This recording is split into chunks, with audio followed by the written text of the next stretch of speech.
जय हिंद दोस्तों। स्वागत है आपका जीएस एरा में। मेरा नाम है अंशुमान और आज हम बात करने वाले हैं वाक्यांश के एक शब्द के लिए कुछ प्रमुख क्वेश्चन के बारे में, जो कि इसका सेकेंड पार्ट है। पहला पार्ट हमने देखा था कुछ प्रमुख क्वेश्चन के लिए। पहला क्वेश्चन है कि पूर्व और उत्तर के बीच की दिशा को क्या कहते हैं। तो ये बहुत इंपॉर्टेंट क्वेश्चन है और इसका राइट आंसर हो जाएगा ऑप्शन नंबर बी, यानी कि ईशान कहते हैं। अब इसके कुछ क्वेश्चन इससे बनते हैं कि दक्षिण और पूर्व के बीच की दिशा को क्या कहते हैं। तो इसे आग्नेय कहते हैं। पूर्व और उत्तर के बीच की दिशा को ईशान कहते हैं। उत्तर और पश्चिम के बीच की दिशा को वायव्य कहते हैं और दक्षिण और पश्चिम के बीच की दिशा को नैऋत्य कहते हैं। ये बहुत ज़्यादा इंपॉर्टेंट क्वेश्चन है और मैक्सिमम टाइम क्वेश्चन ये पूछे भी गए हैं। दूसरा क्वेश्चन है कि जो पेट के बल चलता हो उसको क्या कहेंगे। पेट यानी कि उदर, तो इसका राइट आंसर हो जाएगा ऑप्शन नंबर बी, यानी कि उदरचर। हमने आपको ये पहले भी बताया था कि जो पेट होता है उसको हम लोग उदर कहते हैं, यानी कि उदर चल पेट के बल चलने वाला। नेक्स्ट क्वेश्चन देखते हैं।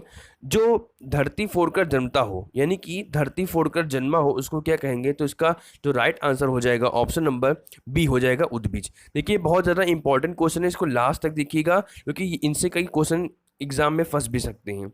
नेक्स्ट क्वेश्चन है जिसने ऋण चुका दिया हो, यानी कि जिसके ऊपर ऋण रहा हो और उसने वो ऋण अपना चुका दिया हो, तो उसको हम लोग क्या कहेंगे, उऋण, यानी कि ऋण से मुक्त होना। तो इसका राइट आंसर हो जाएगा ऑप्शन नंबर बी, यानी कि उऋण। नेक्स्ट क्वेश्चन है पर्वत की तलहटी, यानी कि पर्वत का जो तल होता है उसको क्या कहते हैं। तो उसमें जो ऑप्शन दिया गया है घाटी है, उपत्यका है, द्रोण है, बेसिन है। तो इसका राइट आंसर हो जाएगा ऑप्शन नंबर बी, यानी कि उपत्यका। नेक्स्ट क्वेश्चन है जिसका संबंध इतिहास से हो, यानी कि जो इतिहास से संबंधित हो, तो उसका राइट आंसर हो जाएगा ऑप्शन नंबर ए। ये हम लोग पढ़ते भी हैं कि ऐतिहासिक है ये, तो इसका राइट आंसर होगा option number A. Next question देखते हैं कि औदार्य दाता शब्द के लिए एक वाक्य है। औदार्य दाता यानी औदार से समझ में आ रहा है उदार, तो इसका राइट आंसर हो जाएगा जो सब कुछ उदारता से देना चाहता हो, औदार्य दाता। दाता यानी देना, right answer B. Next question देखते हैं कि उपनिवेश से संबंध हो जिसका, यानी कि वह देश जो किसी देश का उपनिवेश रहा हो, हम लोग जैसे भारत है वो ब्रिटेन का उपनिवेश था, तो इसका राइट आंसर हो जाएगा ऑप्शन नंबर बी, यानी कि औपनिवेशिक, इसका राइट आंसर।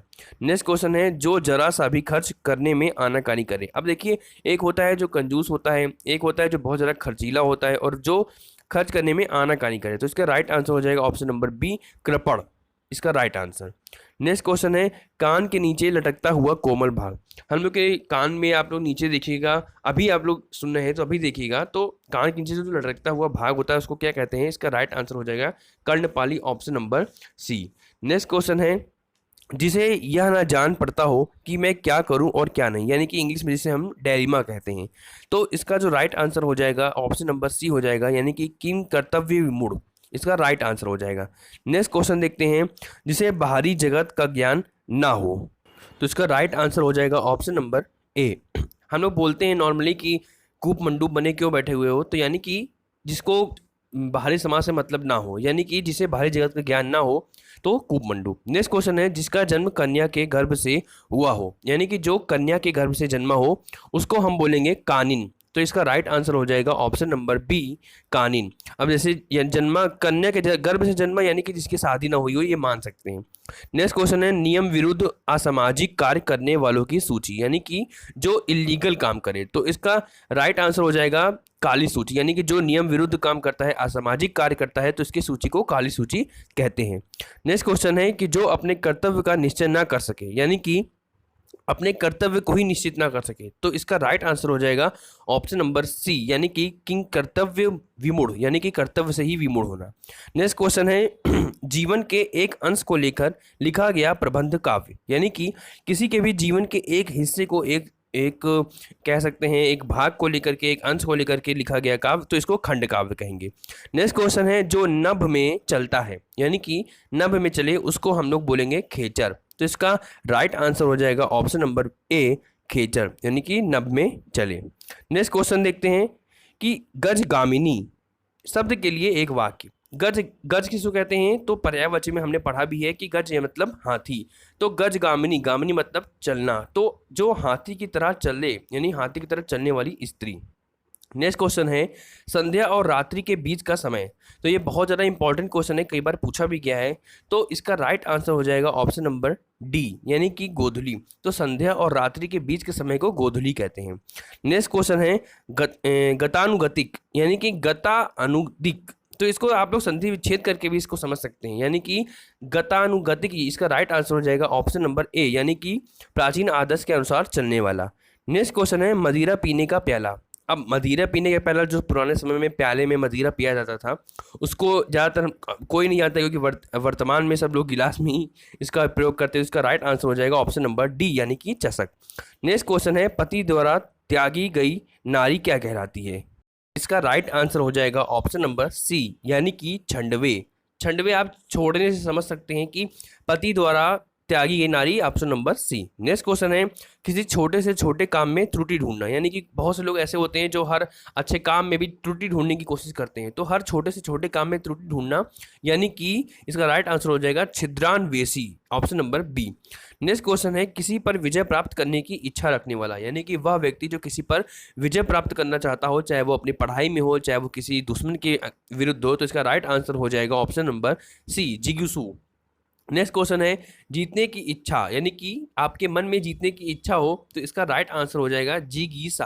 अब वो विजय प्राप्त करने की इच्छा जिगीसु और ये जीतने की इच्छा जिगीसा। याद रखिएगा, इंपॉर्टेंट क्वेश्चन है। नेक्स्ट क्वेश्चन है कि जो अवैध संतान हो, यानी कि जो हम लोग बोल सकते हैं कि शादी के पहले संतान हो गई हो, तो जो अवैध संतान हो, इसका राइट आंसर हो जाएगा ऑप्शन नंबर बी, यानी कि जाराज इसका राइट आंसर है। नेक्स्ट क्वेश्चन है तैरने या पार करने का इच्छुक, यानी कि जो तैरने का इच्छुक हो या पार करने का इच्छुक हो, तो इसका राइट आंसर हो जाएगा ऑप्शन नंबर बी, यानी कि तितीर्सु। याद रखिएगा, ये भी इंपॉर्टेंट क्वेश्चन है। ये सारे के सारे बहुत इंपॉर्टेंट क्वेश्चन है। नेक्स्ट क्वेश्चन है वह राजकीय धन जो किसानों के सहायतार्थ दिया जाता है, यानी कि किसानों के सहायता के लिए जो धन दिया जाता है उसको क्या कहते हैं। तो इसको तकावी कहते हैं, option number B. Next question है चंद्रमा तथा ब्राह्मण के लिए एक शब्द, यानी कि चंद्रमा और ब्राह्मण इन दोनों के लिए एक शब्द कहा जाएगा। तो इसका राइट आंसर हो जाएगा ऑप्शन नंबर बी, यानी कि द्विज। नेक्स्ट क्वेश्चन है बुरे उद्देश्य से की गई गुप्त मंत्रणा, यानी कि आपस में डिस्कशन किया गया किसी बुरे काम के उद्देश्य से लिए। तो इसका राइट आंसर हो जाएगा ऑप्शन नंबर सी, यानी कि दुर्भी संधि इसका राइट आंसर हो जाएगा। नेक्स्ट क्वेश्चन है जिसके पेट में माँ ने रस्सी बांधी हो। तो ये मेरे साथ बचपन में बहुत हुआ है, मुझे मम्मी ने रस्सी से बांध के रखा था। तो इसका राइट आंसर हो जाएगा ऑप्शन नंबर डी, यानी कि दामोदर।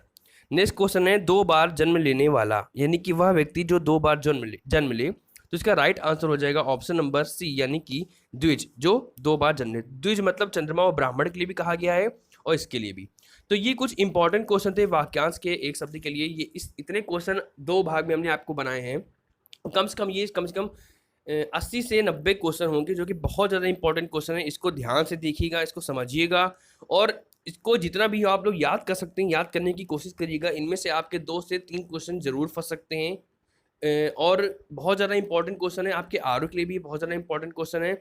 तो नेक्स्ट क्लास जहाँ पे हम पर्यायवाची के कुछ इंपॉर्टेंट क्वेश्चन को लेकर के आएंगे और इनको आप लोग नोट भी कर सकते हैं और याद करने की कोशिश करिएगा।